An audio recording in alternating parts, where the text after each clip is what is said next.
అర్ధరాత్రి వరకు తిరుగుళ్ళు చాలేదా? మీ నాన్నగారి దగ్గరికి వెళ్ళు, 4 వడ్డిస్తారు.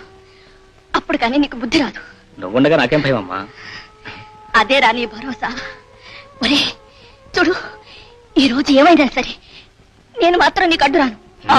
నువ్వు ఎప్పుడు అలా అంటూనే ఉంటావు. సరిగ్గా సమయానికి నీ విష్ణు చక్రం అడ్డం వేసి నేను కాపాడతావు. మా అమ్మ బంగారు బంగారు కాదా కాదా?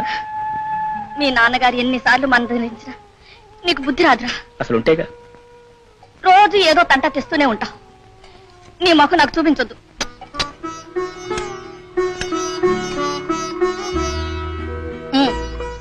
అన్నం తిను. ముఖం చూపించుతానుగా పళ్ళేవు ఇవా మాటలు నేర్చాడు వెధవ. అమ్మ బంగారని ఊరికి అంటారా? కొరే కొరే కొరే కొరే ఎగరా. ఈవేళ నీకిష్టమని పొట్లకాయ నాకు ఇష్టమని నీకు తెలుసు.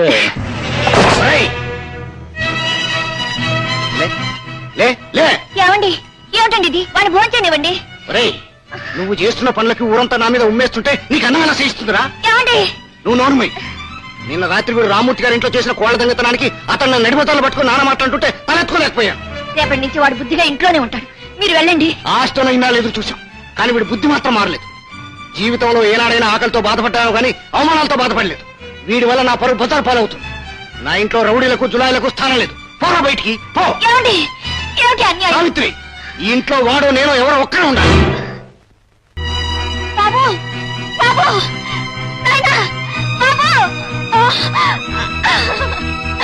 ఏమండి? వాడు నిజంగానే వెళ్ళిపోతున్నాడండి. వెళ్ళని వాడి జులాయి తిరుగుళ్ళు వాడికి ఒక్క పూట కూడా తిండి పెట్టమని తెలిసిన తర్వాత వాడే తిరిగి వస్తాడు. అంతవరకు వాడి ఇంటికి రావడానికి వీల్లేదు, వచ్చిన అన్నం పెట్టడానికి వీల్లేదు.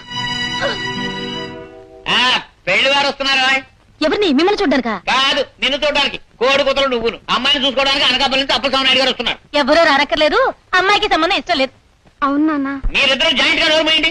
పెళ్లి చూపులు అవ్వకుండానే సంబంధం ఇష్టం లేదంటే ఏమైనా మర్యాదగా ఉంటుందా? అయితే పెళ్లి చూపులు అయ్యాక ఇష్టం లేదని చెప్పవే అమ్మాయి. నోరుమోయ్. కోరుకుడు బాబు నువ్వును కొట్టానంటే ఆమ్లెట్ అయిపోతుంది. మళ్ళీ ఇష్టం లేదంటే ఇష్టం. ఇదిగో, మీరెంత గొడవ చేసినా సరే ఈ సంబంధం నేను ఖాయం చేసి తీరుతాను తీరుతాను తీరుతాను. నువ్వేం బాధపడకమ్మా. ఆయనంతేలే, కోడి పుంజులు అరుస్తారన్న మాటే కాని మనసు తవుడు కంటే మెత్తన. కోడికి తవుడు తినిపించినట్టు కృష్ణ గురించి 4 మంచి మాటలు చెప్పి మీ నాన్న దారి తీసుకొస్తాగా. పద పోంచేద్దు కానీ.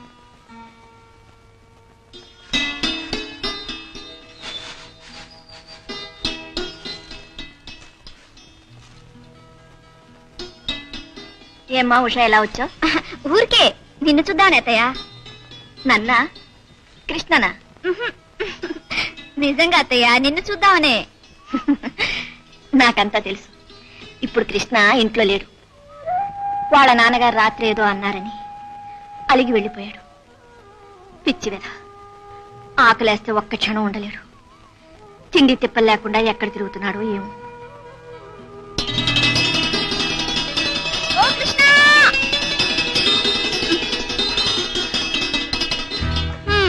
ఏమిటి దొరగారు ఇంట్లోంచి అలిగొచ్చేసారట? నేనేం అలగలేదు. దీన్ని అలక కాక మరేమంటారు? సరే, నీకోసం భోజనం తీసుకొచ్చాను, తిను. అక్కర్లేదు. నిజంగానే అక్కర్లేదా? నిజంగానే అక్కర్లేదు. ముమ్మాటికి? సరే, నేనేం చేయను. నీకు ఇష్టం అని చెప్పి కోడి ఇగురు చేపల పులుసు కూడా తీసుకొచ్చాను. నీళ్ళలో పడేస్తాలే. కోడి ఇగురు చేపల పులుసు?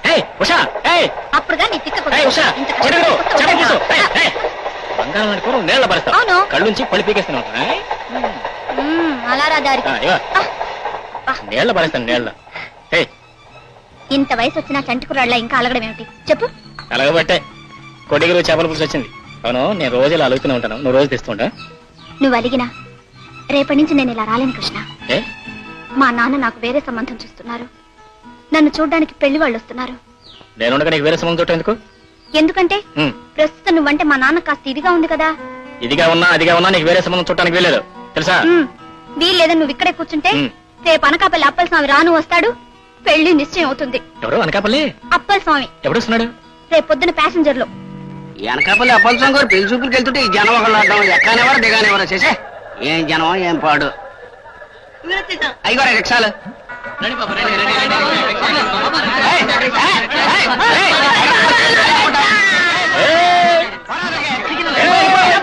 ఏయ్. హజ్జాబే హజ్జాబ్.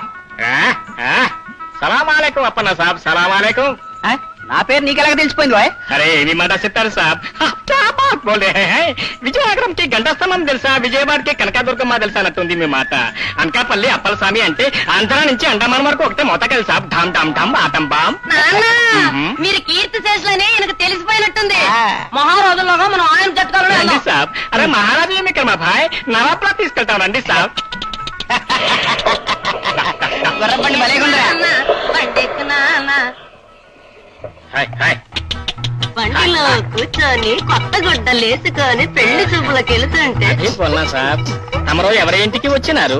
కోడి రామూర్తి గారింటికి వాయ్. ఆ కోళ్ళ బేరంకి వచ్చినారా? అదేం కాదు, మ్యారేజ్ లుక్స్ కి అంటే పెళ్లి చూపులన్న మాట.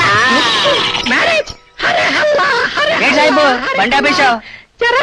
ఏ? నాదే గుండె ఆగి ఉందో ఆడుతుందో కాస్త చూసుకోనివ్వండి. ఏమీ లేదు, మీరు ఆ కొడిరామూర్తిగా బచ్చిని పెళ్లి చేసుకుంటున్నారు కదా, అందుకని నాకు కాస్త భయం వేసింది. అంటే ఆ పిల్ల బాగోదా? పిల్లకేమి భాయ్, చందమామల బంగిని పిల్లి మామిడి పండుల అందంగా ఫస్ట్ క్లాస్ గా ఉంటుంది సాబ్. అరే జరా టైరో భాయ్, ఆ పిల్ల దగ్గర పెళ్లి ప్రస్తావన వస్తే పళ్ళు అదురుసు నుదురు నదురుసు. సాహిబు మనలో మన మాట ఆ పిల్లకి పిచ్చిగానే ఉందా? మామూలు పిచ్చి కాదు సార్, పిశాచంక పిచ్చి. మొన్న అర్ధరాత్రి వేళ ఒక కుర్రవాణ్ణి పట్టుకుని కోడి పలావ్ చేసి తప్పరిచ్చి వేసింది. అరే జరా టైరో భాయ్, టైరో భాయ్, అరే టైరో భాయ్. అరే శర్మా భాయ్, ఏమీ అయ్యింది అయ్యా గారికి? కోడి రామూర్తి గారి కూతురు కనిపిస్తే ఏమ్మా నీ పెళ్లి ఎప్పుడు అన్నాడు. అంతే తల మీద రోకలు పెట్టి ఒకే ఒక దెబ్బ.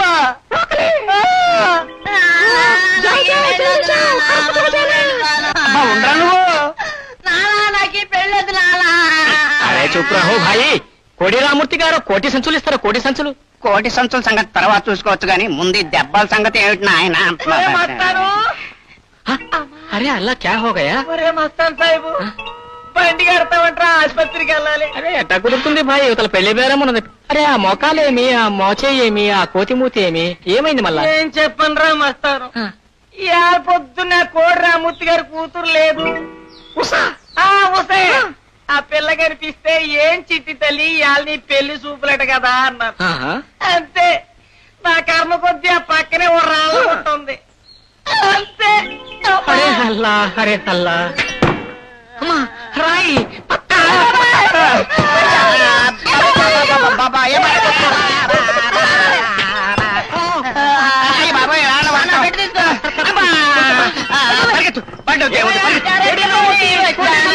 ఇరుక్కుపోయాను ఈ పెళ్లి లాగొద్దురా బాబు. Success, grand success. రే ఈ పెళ్లి కార్యక్రమాన్ని పెటాకుల కార్యక్రమంగా మార్చినందుకు మీ అందరికీ నా అవునండి బండి వెళ్ళిపోయేదాకా చూసామండి, ఎక్కడా కనిపించలేదండి. ఇక రాదనుకుంటా. రెండో బండికి ఒకసారి నువ్వు వెళ్ళండి. ఏ బండికి రారు, వచ్చిన చస్తే సంబంధాన్ని నేను ఒప్పుకో. సత్తే నువ్వు ఒప్పుకునేది ఏమిటి? అసలు ఈ పెళ్లి వాళ్ళని రాకుండా చేసింది నువ్వేనా? నేనే చేశానో భగవంతుడే చేశాడు. మన అమ్మాయిని కృష్ణకి రాసి పెట్టుంటే ఎవ్వరు అంతకించుకున్నా లాభం లేదు. నోర్మై కోరుకుంటు బాబు నువ్వును కొట్టానంటే ఆల్రెడీ అయిపోతున్నా. నా మాట వినండి, మనకున్నది ఒక్కగానొక్క పిల్ల. దాని పెళ్లి దానికి ఇష్టమైన వాడికి ఇచ్చి చేస్తే పిల్ల సుఖపడుతుంది గాని మీ ఇష్టాన్ని దాని మెడలు వంచేసి పెళ్ళైన దగ్గర నుంచి చెట్టుకి చేతులకు గడపాల్సిందే. నువ్వు లక్ష చెప్పు, మన అమ్మాయి నాకు ఇష్టం ఇచ్చి నేను చెయ్యను. నేను చస్తే ఈ సంబంధానికి ఒప్పుకోను. మీరు 3 సార్లు అంటే నేను 35 సార్లు అంటాను. అంతేకాదు మీరు ఈ సంబంధానికి ఒప్పుకోకపోతే నేను ఏ నూతులో పడి చేస్తావా? సావడం అలా ఇలా కాదు. ఆ, నా సావుకు అన్ని విధాలా మీరే కారణం అని 3 సార్లు రాసి పోలీసులకి ఇచ్చి మరీ చేస్తాను. ఏమిటి నేనే కారణం అని పోలీసులకు రాసిస్తావా? అంటే నీ నిర్ణయం ఏమి మారదా? మారదు మారదా? మారదు మారదు. మారదు సరే అయితే నా నిర్ణయం కూడా విను. మన అమ్మాయిని మాత్రం కిష్టకి తప్ప ఇంకెవరికి చెయ్యను.